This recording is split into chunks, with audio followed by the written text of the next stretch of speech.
I was what you might call a tomboy. I was the champion marble player in my neighborhood. We also played jacks. Sometimes we played dress up. We would wear my mom's hats, dresses, and high heels. My mom, daddy, Auntie Mare, and Uncle Eddie played a card game called Steal the Pile. My daddy and I loved to play checkers. We did not have TV in those days. We listened to stories on the radio. My favorite programs were Jack Benny, Charlie McCarthy, or Amos and Andy. We would hurry home from school to listen to The Lone Ranger Rides Again, a cowboy show. Saturday afternoon, we would see a matinee at the movies. They were mostly westerns. I really didn't have a favorite game. I really loved to roller skate. I don't think I ever walked. I ran all my mother's errands like going to the store on roller skates. Franklin Delano Roosevelt was president. Mass has changed so much. Even the interior of the church has changed. There was a big altar facing the people on pews. A long communion rail ran across the front.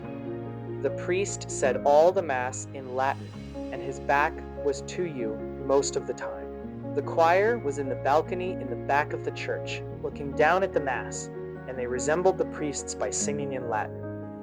To receive communion, you never ate or drank anything after midnight until you received communion on Sunday.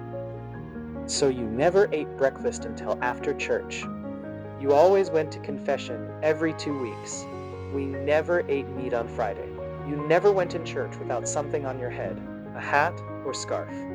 At communion, you knelt at the rail. The altar boys put a cloth over the rail in front of where you knelt down. You put your hand under the cloth when the priest got to you, or you put your tongue out. He put the host on your tongue.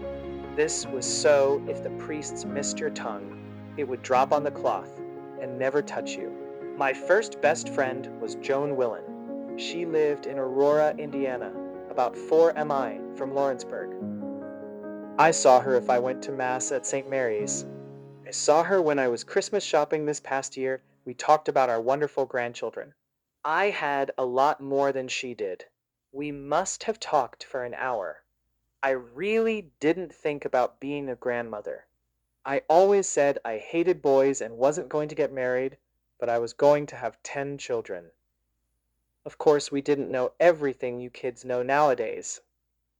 Deep in my heart, I would have loved to have been a missionary sister and help care for the poor children or sick and elderly in Europe.